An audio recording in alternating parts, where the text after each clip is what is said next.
Hello दोस्तों, नमस्कार। आज मैं एक ऐसी कहानी आप लोगों के लिए लेकर आया हूँ जो काफ़ी प्रेरणादायक साबित होगी। समाज में आज भी ऐसे लोग मौजूद हैं जिनमें ईर्ष्या और द्वेष की भावना खूब कूट-कूट कर भरी होती है। समाज में यदि कोई परिवार ऊपर उठने का प्रयास करता है तो बजाय इसके कि उसे कुछ ऊपर उठाने का प्रयास करें, उसकी टांग खींचना प्रारंभ कर देते हैं। यह कहानी ऐसी ही एक बेहद गरीब परिवार के होनहार बेटे की है, जिसका नाम अमन था। अमन अपने गरीब माँ-बाप का 3 भाइयों में सबसे छोटा बेटा था। वह पढ़ाई में बहुत होशियार और होनहार था।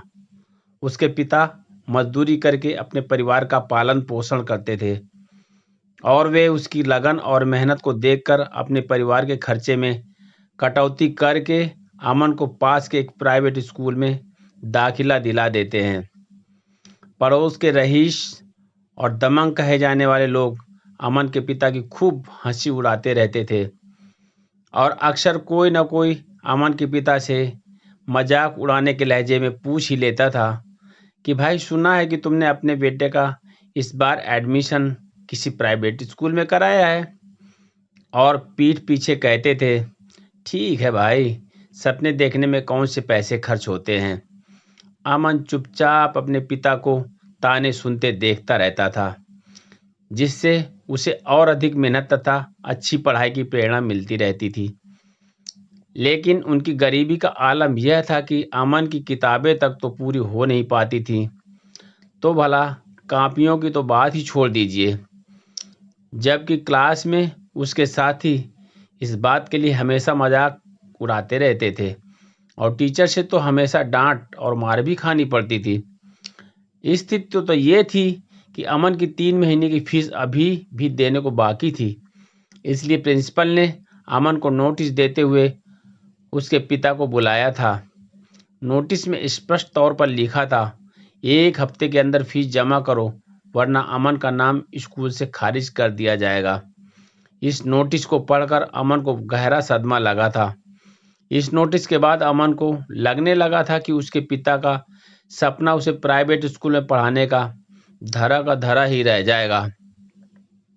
और इसका प्रत्यक्ष प्रमाण भी अगले महीने की पहली तारीख को आ गया, जिसमें प्रिंसिपल ने अमन के पिता को बुलाकर बड़ी बेइज्जती के साथ दुत्कारते हुए स्कूल से अमन का नाम खारिज कर दिया और इज्जत की धज्जियां उड़ाते हुए प्रिंसिपल ने कहा, तुम्हारे जैसे लोगों के बच्चों को क्या ऑफिसर बनाने की सोचते हो।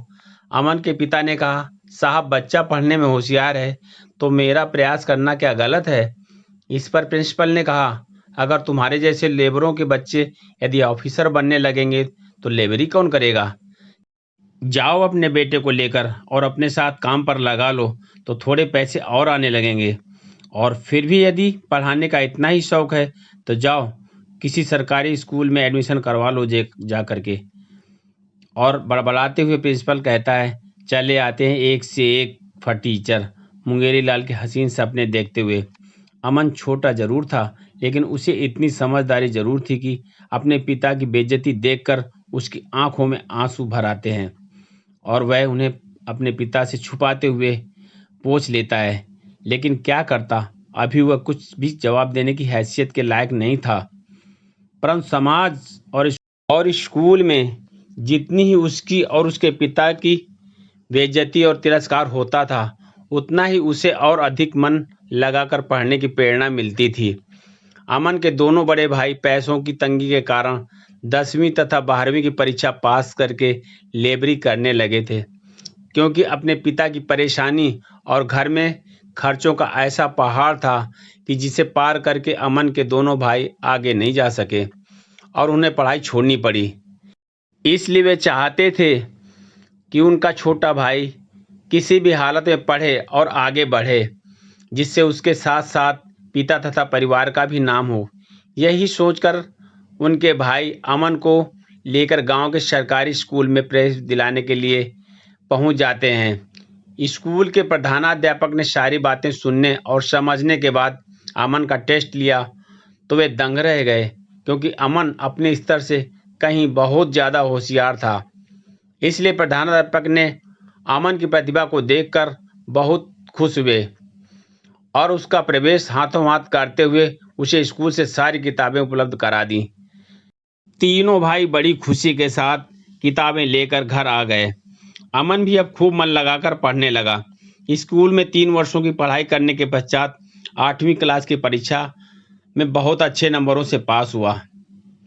अब बारी थी अगली कक्षा में प्रवेश की, तो प्राइवेट स्कूल वाले अमन की प्रतिभा को देखकर कस्बे के टॉप क्लास के स्कूल वालों ने अपने यहाँ प्रवेश कर परीक्षा में बिना फीस के ही अमन का नाम शामिल कर लिया।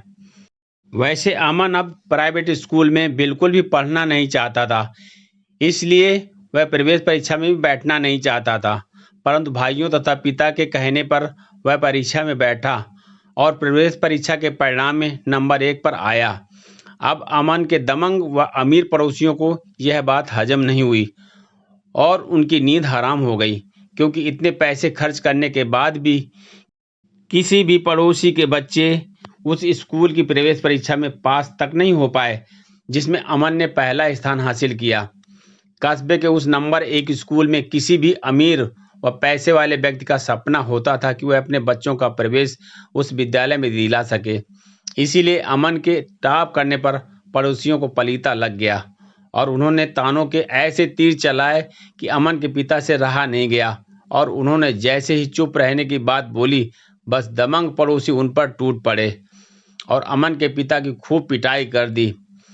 किसी तरह से तीनों भाइयों ने पिता को छुड़ाया तो उन्होंने अपने पैसों और रुआब के बल पर थाने में मारपीट की रिपोर्ट लिखा दी तथा अन्य पड़ोसियों ने झूठी गवाही दे दी और अमन के पिता तथा दोनों भाइयों को जेल भिजवा दिया।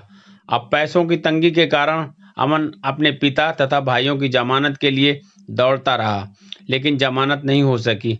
अंततः मां ने घर को गिरवी रख कर किसी प्रकार से जमानत के लिए पैसे जुटाए, लेकिन जब तक जमानत होती तब तक दोनों भाइयों और पिता को कई महीनों जेल में गुजारने पड़े।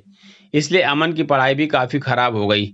इधर दौलत के दबंगों ने फिर परिवार के झगड़ालू होने फीस ना जमा करने की अफवाह स्कूल में पहुंचाई, जिससे अमन का एडमिशन फिर खारिज हो गया। अंततः उसे सरकारी सहायता प्राप्त स्कूल में ही प्रवेश लेना पड़ा और वह जानता था कि सुकून से वह सरकारी स्कूल में ही पढ़ पाएगा, तो वह इस बात से बिल्कुल भी हैरान नहीं था, क्योंकि उसे तो सिर्फ अपनी पढ़ाई और खुद पर भरोसा था। इसलिए उसने अपनी पढ़ाई के दम पर 10वीं तथा 12वीं की परीक्षा में भी जिले में टॉप किया। समय का पहिया घूमता गया और अपनी रफ्तार बदलता गया। अब अमन ने स्नातक में प्रवेश लेने के साथ साथ एक संकल्प भी लिया और वह यह था कि हर हाल में पुलिस ऑफिसर बनेगा और नफरत करने वालों को अपनी कामयाबी से जवाब अवश्य देगा। साथ ही अपने घर तथा परिवार और समाज का नाम भी रोशन करेगा। यह उसकी लगन और मेहनत का ही परिणाम था कि ग्रेजुएशन में भी उसने यूनिवर्सिटी में टॉप किया। अब उसका आखिरी और सबसे बड़ा संकल्प बाकी था। वह यह था कि वह बड़ा ऑफिसर बनकर ही अपने गांव जाएगा और इसीलिए उसने खूब जी तोड़ मेहनत की और पढ़ाई करके सिविल सेवा परीक्षा की तैयारी की और अपने पहले ही प्रयास में अच्छी रैंक के साथ अच्छा मुकाम हासिल किया, जिसके बल पर उसका आईपीएस में सिलेक्शन हुआ और देश की सेवा करने का गौरव प्राप्त हुआ। और शीघ्र ही ट्रेनिंग पूरी करने के पश्चात एक जिले का उप कप्तान बनाया गया। पोस्टिंग मिलते ही वह अपने गांव जाने का प्लान बना लेता है और उसके गांव पहुंचने का संदेश पास के थाने में भी पहुंच जाता है। इसलिए थाने का पूरा स्टाफ उसे सैल्यूट देने के लिए पलकें बिछाया बैठा था, क्योंकि यह खबर क्षेत्र में आग की तरह फैल चुकी थी कि एक गरीब मजदूर दीनदयाल का बेटा अमन आईपीएस ऑफिसर बनकर अपने घर लौट रहा है। अब उसके वही दबंग पड़ोसी जो उसको और उसके पिता को दिन रात परेशान किया करते थे, पैर पकड़ पकड़ कर माफ़ी मांग रहे थे, लेकिन अमन उनसे बदला लेना बिल्कुल भी नहीं चाहता था। बस उनको यह बताना और दिखाना चाहता था कि एक मजदूर किसान का बेटा मजदूरी करके भी कितनी बड़ी कामयाबी पा सकता है, यदि वह मन में पक्का इरादा और मेहनत करने का हौसला रखे तो। और उसने यह करके भी दिखाया। अमन जिस समय गांव में सरकारी ऑफिसर की गाड़ी से उतरता है, सभी पुलिस वाले उसे सैल्यूट करते हैं और पत्रकार उससे सफलता का राज पूछते हैं, तो अमन जवाब देता है कि मेरी विपरीत परिस्थितियां ही मेरी सफलता का राज हैं। मैं अपने घर के हालात बदलना चाहता था और वह मैंने करके दिखाया। दोस्तों, यह कहानी आपको कैसी लगी कमेंट बॉक्स पर ज़रूर बताएं और यदि अच्छी लगी हो तो प्लीज़ लाइक और शेयर ज़रूर करें तथा मेरे चैनल को सब्सक्राइब करें ताकि अगली कहानी आप तक सबसे पहले पहुंच सके।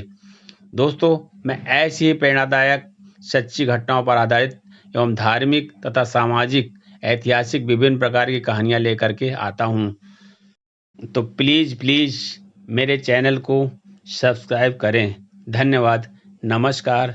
जय हिंद। जय भारत।